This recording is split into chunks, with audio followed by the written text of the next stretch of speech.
You're listening to the Reinvest Podcast, where each Tuesday we show business owners and entrepreneurs how to diversify into real estate by equipping you with the tools and tactics to build generational wealth. Your hosts, Garrett Gatton and Seth Ciminillo. Hey guys, welcome to an in-studio podcast recording, episode 118. We're excited to jump in today, do more of an entrepreneurial spotlight with a flair of real estate on the side. And I think this is our first in-studio podcast since we've moved our studio to a new place. Yeah, it's it's the first podcast of 2020. Is it the first podcast of 2025? Sorry, second. But swing and a miss. But it's a good day though in Ohio because we've got a new presidential administration. The Buckeyes are national champions, so it's been a while. Phillip, you seem like somebody would know this. When's the last national championship? 2014. 2014. Amazing. Sorry, Michigan, we didn't see you there. But we're excited, though, to talk about business, real estate today. And in the studio with us is Phillip Hatfield with Summit View Landscape and Design. Thanks for joining us, man. Yeah, thanks for having me. Excited. So we got to rub shoulders kind of through a couple of different areas, but real estate's been the main touch point. Mm-hmm. And in the process of doing that, got to learn a little bit more about your business, landscaping, and how you've grown that. So I'm excited today to talk about, from an entrepreneur perspective, what has that journey been like? And then how have you niched yourself as a custom landscape business? Because there's a lot of different, landscape companies out there with a broad spectrum of what they do. So we're going to have a lot of fun today. But before any of that, give us a snapshot of who is Phillip? What is your company today? And then we'll kind of start at the beginning as to how you got into that.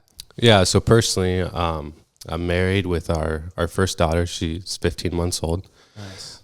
Business-wise, we started in 2016, just out of my mom and dad's house there in Wapak, running single truck, single trailer to what we are now. So we're a design, build, maintenance landscape firm serving West Central Ohio, so the surrounding counties around Lima up to Findlay, Wapakoneta. We have 4 to 6 employees, with someone running our back end office, and then I'm in the field full time as well as selling. Wow. So did your father-in-law, did he charge you rent at all? My dad. I don't remember. Not much. Not much. A little bit. Over time, a little bit. But we started small, humble beginnings. That's cool. Yeah, you guys have grown to the point. Yeah, when you've got employees and multiple people going different directions, there's a lot of moving parts and pieces.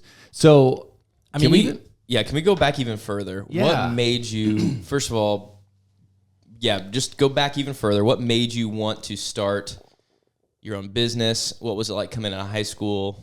How did you kind of get into this? Yeah, so I didn't have a career direction, midway through high school. And our family's always been geared towards the outdoors, whether it's tracking the weather, gardening. There's just lots of, hands-on stuff in the family. So my mom pushed me and wanted me to find a direction to have a career, and I was homeschooled. Mm-hmm. So I went to Apollo Career Center, and I think it was like computer science or one of those options, and then they have a landscape turf management program. So that's what I settled on. So it started when I was 16 at Apollo Career Center, 2 years there, and then went to Ohio State and got my bachelor's in landscape horticulture. Really? I didn't even know that was like a degree track. Yeah. So that's my educational background. And then from there, we worked for, I think, 3 other companies before starting our own. Okay. Nice. So, was that something that you'd already kind of seen, I want to go out on my own, or did that come incrementally? What shifted in you of I think I can do this on my own? Yeah. So as I went through the education process at Ohio State and you're writing scholarship letters and things, that was kind of the end goal. Mm-hmm. But then as you do the work, I love the work now, but in the moment when you're doing it for someone else, it became, I guess, a little bit of a burden. I started to put the goal of starting my own business kind of towards the back. It's just the taxes and all the different responsibilities of being a business owner were intimidating. But over time in our market, that just became the direction that I decided to push for to have greater income potential and a greater impact. I think everybody kind of hits that moment if you do pursue an entrepreneurial route of, working for somebody else. And you're kind of putting those things together. And some people, they just jump straight in, and that's kind of, their evolution. But I like how the book, The E-Myth, if you guys have never read that, it's a great book. But in the way he puts it, he's like, a lot of business owners start out because he has what he calls in the book is an entrepreneurial stroke. You know, you're doing the work, you're a really good operator, you have a lot of knowledge about the business, and then you just go out and start a business. And then from there, and it's probably been like that for you, it's been that way for me, then it's figuring out, well, how do I build the business? Like how do I build the business? I kind of know how to do it, but how do we make it a business? And, it's kind of a rite of passage that every business owner goes through. Yeah, without a doubt. And that's something in my journey now is the next step, to learn how to step back and empower other people to continue to grow and get more time freedom for me. So talk about those early years. Okay, you went out on your own. You're hitting those milestones. You're buying equipment. You're hiring employees. What were some of those early lessons that you learned now that you had jumped in with both feet and you were, doing the trade and the skill, which you were comfortable with, but now also doing all the back end stuff that really defines you as a business owner? It was just so much work, so many hours. Like starting out, we didn't even have a dump trailer. So like we would have leaves or debris like pulled off the trailer by, my relative's backhoe, or we would hand unload a trailer. Like it was just so much physical labor that it still is a very physical industry, but we've acquired a ton of equipment, which makes my and the guys' jobs easier. But hearkening back to what we talked about earlier, as far as working for someone else, I think that's a big thing that a lot of people, we live in a microwave generation where people want the success quickly without understanding the work that is put in for the success. So like, there was a company I worked for in Dayton, Ohio for around 2 years. And like some of that experience was irreplaceable to where we are today. That if I would have started on my own, I don't know that we'd be doing the projects that we are now. Right. So something like that, even though it's not my own, like it shortened the curve or gave me a longer, I guess, runway to be able to do some of the projects we're doing now. I think that's good advice, because sometimes you get a little antsy in the spot that you're in if you're not where you want to be, and you overlook how that's shaping you for what's to come. I think about when I got started in real estate, like I jumped right into the commercial side and was able to help somebody do that. And that gave me an opportunity, to get familiar, just getting your hands in, working with investment properties. Now, hindsight's all 20/20, right? But to see the purpose and where you're at and how that's going to shape you. Was that intimidating when you were to the point of like, okay, I need to hire employees now. I'm like responsible for someone else. Yeah, church and family has been a big help Okay. in the employee journey, which has its own challenges, right? Because you know them personally beforehand. But it's been hard to learn how to manage people, put jobs in the ground, and just continue to grow the company. So we're still learning. Yeah. So what would you say to someone else out there that's looking to hire some family members? Do it, don't do it. If you do it, is there a caveat? No, I would do it again, for sure. Part of it's learning to not take things personally. Like, because we'll hang out outside of work. So it's like, try to keep work at work. But it's hard when you're an entrepreneur because work is your home. life. Yeah, there is no balance. You go hard at whatever you're doing all the time. So whether that's hobbies, family, work. So, but I would try to set boundaries if you can, to be like, when we're working, when we're not, it's family. And that's something I still, have to work through. What were some of the biggest mindset shifts that you saw in yourself? Just part of it is tackling bigger projects. So it's learning to grow, to be able to see what's possible, and you're still growing as a designer, as a person, as a manager of people. But that mindset, like podcasts and audiobooks are a great way to really take off in an industry. Like if it's real estate and someone's looking to, buy their first home, like Bigger Pockets, your guys' podcast, stuff like that is great too, while you're doing your regular job, consume. Right. Because it's like a university that's free to everybody. Yeah. So like, being that I'm in a hands-on industry, throughout the day, I'd be listening to podcasts, listening to audiobooks. What were some of were you listening to podcasts that were how to run a business, or was it specific to landscaping? And there's various green industry podcasts, Gotcha. Landscape related. I would listen to Bigger Pockets, Grant Cardone, just a variety of different resources that help you grow. Whatever you say about Grant Cardone, he really does hype you up. Yeah. I think early in my real estate career, I was like, he's all hype. And then I've kind of like swung the pendulum, and I've read some of his books, and I'm like, man, I kind of really like this guy. And then I just always feel hyped up though every time he talks, no matter what, who you are. I wouldn't say I'm a 10X person, but it's a great like motivational type Yeah. book to realize what's possible. Right. Because you get stuck in your own, like your mindset, the people you hang around. So it's a great way to push your boundaries. Yeah. It's kind of the whole, like, if you shoot for the moon and miss, at least you get the stars. Like, exactly. Or if you achieve 70% of your, like 4X is better than 1X. So if you miss 10, at least you're improving. Right. Yeah, exactly. So I think one of the cool things about knowing your business, talking to you, is you've managed to niche yourself, not just as a landscape company, but as that design build aspect. And that's a different, right? So maybe break that down for people who don't know, like just the spectrum of what real landscape companies are. And then how did you niche yourself on that side of the spectrum to be a design build firm along with all the other services you do? Yeah, so the what I would call the green industry is what people think of. It's wide encompassing. So when you think of landscaper, it could be anything from an arborist to landscape lighting to mulching to mowing. Snow removal, like there's so many things that are encompassed in the green industry. And so when we started out, we kind of tackled about anything. You know, we were mowing lawns that, the first couple of years, within the first 2 years of business, and taking whatever would come in the door. And as we've pushed into more projects like, the patio hardscape space, we've started to eliminate other services that we offer. But it's a wide ranging industry that's full of opportunities. We've kind of settled on, I guess, creating a unique space for families to unite, through the outdoor living. So being in real estate, yard maintenance, mowing, snow removal, I mean, those are services that I interact with a lot just by having property. And it seems like, I'm not going to say that's low hanging fruit, right? You grab a mower, you do that. It's a volume game.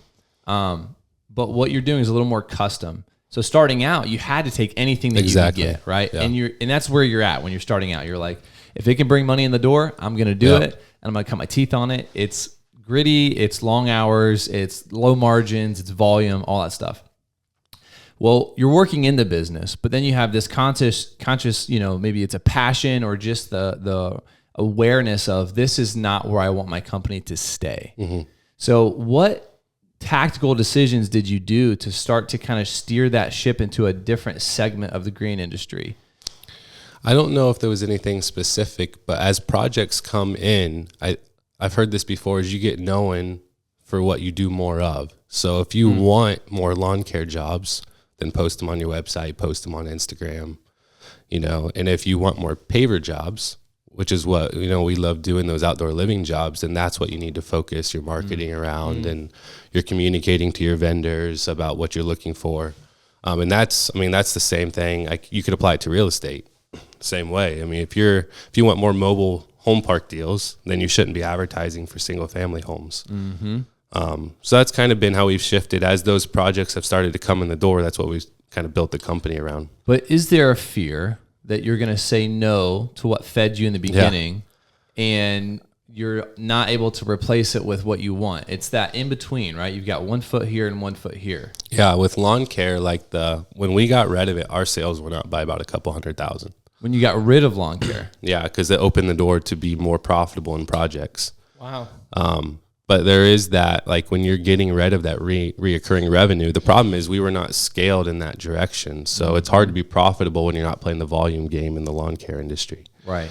But cutting that service where we were kind of middling, just maybe doing 20 lawns for clients, allowed us to expand into what we were more capable to provide. How quickly did you see that shift? It was the next year. Wow. Yeah, we cut it coming out of the season around 2021. I'm thinking about cutting Garrett off the business just to see if it expands. It might be a costly decision. just gonna test it out for a year. Right. Come back to me if it doesn't work. I'll be at Menards or something. But then you just get better at what you're doing, more of, Yeah. So where would you say, so this is where you're at. You've been able to grow. You've got 4 to 6 employees. What's next? Scaling. within reason, I guess. So, hiring a working GM probably is our next step in the business. So learning myself to be able to delegate. That's the hard part as an entrepreneur, is when you build something from the ground up, like it's your baby. Like you've put so many hours, so much sweat equity into it. Right. And you're really good at doing the work. But it's hard to then build the business. So like, when you mentioned the E-Myth, I'm the operator. Like I'm very good at operating. But like to grow the business, you either need to hire somebody who's going to run the business side while you stay in operations. Yeah. Or vice versa, hire someone for operations. So being that I like both, like I love the game of business, I also love the green industry, working with my hands. So our model moving forward will probably be hire somebody who can also be in that hybrid type position. Off camera, before we jumped on, you had made a comment. You said there's bottlenecks everywhere, and you said the first bottleneck is you. Exactly. What, like, is that a little bit of what you're talking about, or maybe flesh that out? I feel like that's probably true for a lot of businesses. Yeah, I think most, whether you're a serial entrepreneur or first-time entrepreneur, like you're the one that's holding the business back. And sometimes it's very easy to point the finger at your employees, but like the book Extreme Ownership, like it all falls back on us. So it's like, where can we get better? Like if we're struggling with hiring or struggling with how we're managing our employees, like where are we failing? Where can we grow? Right. So that we get the result we're looking for. And oftentimes that's empowering other people will then in turn, benefit us. I think the aha moment that I had in reading that book, Extreme Ownership, I think I listened to it on Audible, which it's a good Audible book. There's some books you're like, listen to it on Audible, and then some it's like, nope, you need to read it. But I would put that in the Audible category. And even if some of the perceived bottlenecks in your business are because of employees or other vendors or relationships that you lean on, there is always something that you can do to improve their performance by setting them up to win. Like my father-in-law, from a floor lane perspective, he would always have the mindset of, how do I set the next guy up to win, right? So how he put down his adhesives, not over applying that kind of stuff, was setting the next person up to win. Or managing his job site, his little section of some kind of a construction project so that it didn't get in the way of the other trades. Or, accommodating to them so that they could, get their stuff done, which would then in turn help him, which would create a happy customer at the end, right? So there's always something that you can do to set someone else up to win. And if you focus on that, you can't lose with that mindset. Because even if that person leaves or does something else, you're still left with the benefit of improving, that aspect of your leadership. So I think that's big. Very cool. So can you take us into, you're running this landscaping business. You got some entrepreneurial fires, going in your head. How and why did you look at real estate and think, I should buy some real estate and try to do something with it? Yeah, so real estate had been on my radar for a while, listening to Bigger Pockets and various podcasts and audiobooks. And the business has just become the investment vehicle to then diversify into purchasing other assets. So just you taking the profits from the business and then reinvesting them back into a future payoff. We're not in it right now I would love them to all cash flow, right now, but it's more of a long-term payoff for retirement is how we're viewing it.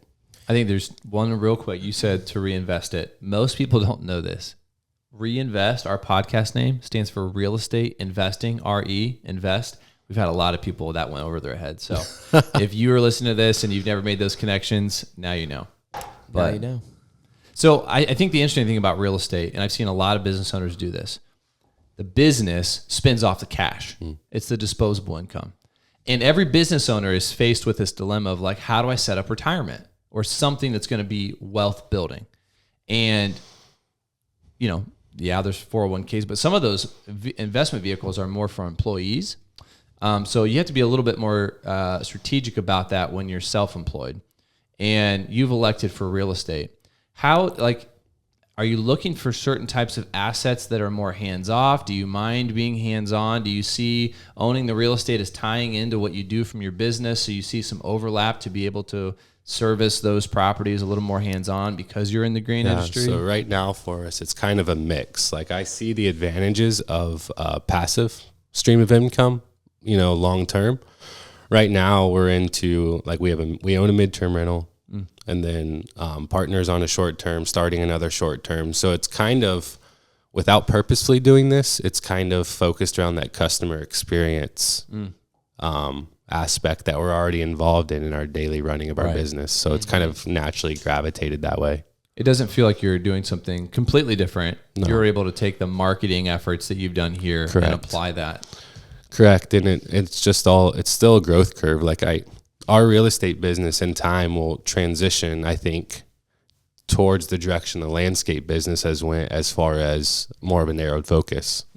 Because I don't think long-term you'll be successful, like we talked about in the landscape business, with taking everything that comes in. Right. But right now, the start of our real estate career is kind of that way. We own a variety of different mix in our asset bag.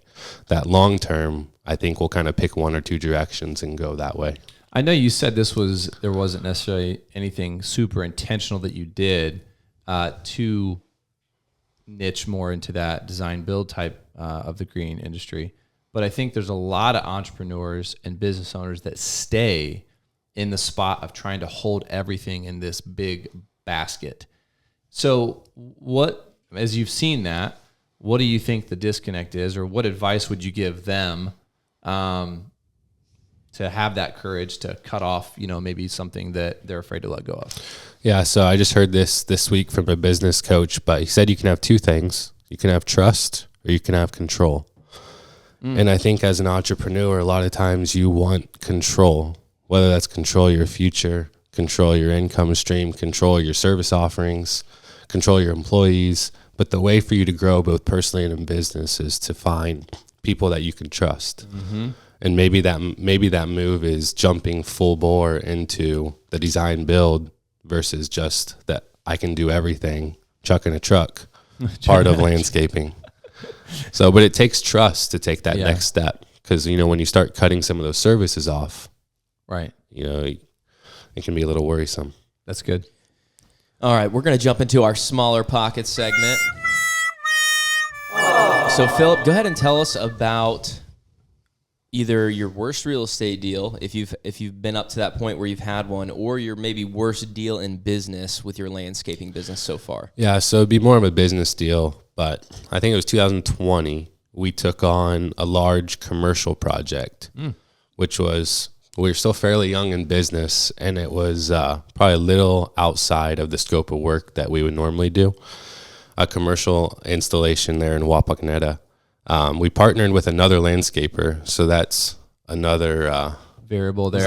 Was that problem learn. Number one? It probably was, and I'm not a confrontational person, so when you have someone working for you, like, you're still the one who got the contract, but with their help. So there's kind of that, it's an ebb and flow, like, looking back, I probably should have stood up for ourselves, and right. So we still made money on the deal, but then talking to somebody, whether it was someone from the company, I think we left like 20% on the table, as far as, because that's a low bid world.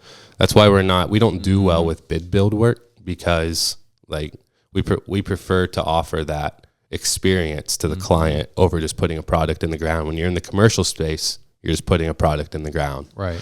Okay. Yeah. So that was like, when you have $50,000 worth of plants sitting above ground in June, and you're just like out there watering all the time because they're not ready to go in the ground yet. Like, it's super stressful. Right. So like something like that, where you're working with someone else that you're not directly affiliated with, taking on maybe something that's outside of your scope or comfort zone. Like, I believe in pushing yourself, but there's also, you should do that incrementally. Stepping out over your skis too far. Yeah. So what would you have done differently looking back on it? Would you not have taken that job, or would you have? I wouldn't say I wouldn't take it, because I think it helps me know I don't want to be in that space as much. We're more suited now to probably take that job and just handle it all in-house. But I think it helps you to understand what you're good at. Like without those life experiences, without your failures, sometimes you don't know your strengths. So what was the outcome? Were you still profitable on that job? Yeah. Or was the customer still happy? Yeah, the plants are in the ground. Like, they just don't, the level of job is not what I would want to put out for my residential clients. You know, that's just not what we're in business to serve. But overall, yeah, we got paid. Client was happy. So it wasn't one of those like freak deals where Everything we lost our shirt. Yeah, no, it's just one of those where it helped me define that we don't want to be in that type of space. Yeah, that's that feedback that when you are getting reps and you're trying different things, you get that response, either good or bad, of like, hey, this is a reminder to stay in my lane, or hey, I think there's an opportunity for us to step into this, but you got to do it. And if you can do it and make money, then that's great. You know, if your learning lessons don't come losing your shirt. Yeah, exactly. Yeah, and it helps create focus, like you said. I mean, it gave you a better idea of what you want to do in the future. And that's super important.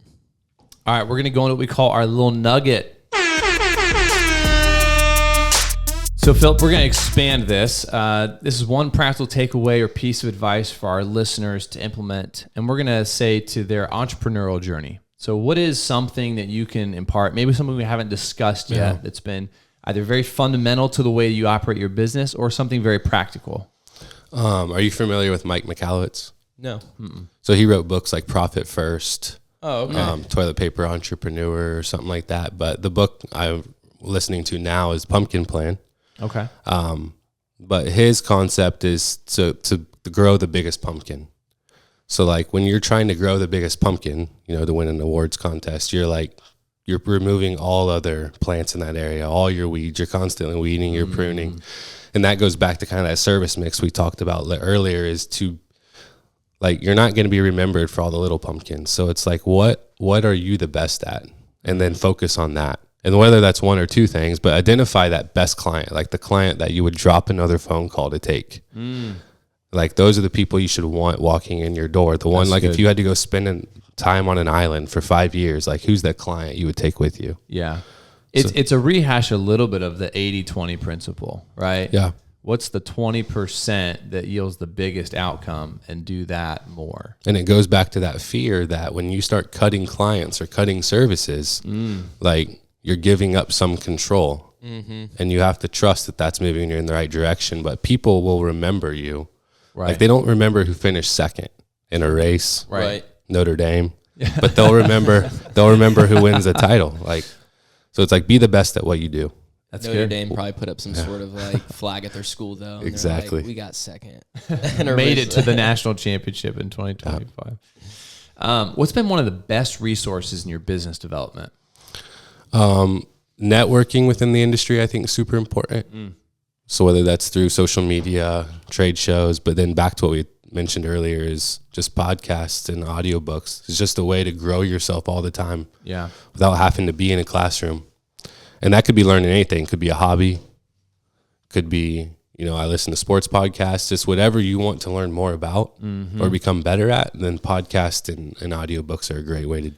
I think it's realizing, for you, or I see this with a lot of the trades, you're doing a lot of operational stuff, installs, that has probably become second nature. So you're able to listen to something while you're doing that task. Correct. And you're able to kind of accomplish both at the same time. The equivalent of that for me is riding in the car. So I'm going around town. I'll do 20-minute stints in the car, going to a different town or city. And that's a great time for me to consume audiobooks and podcasts. How can people find out more about you and follow your success? Yeah, so we have our Summit View Landscape.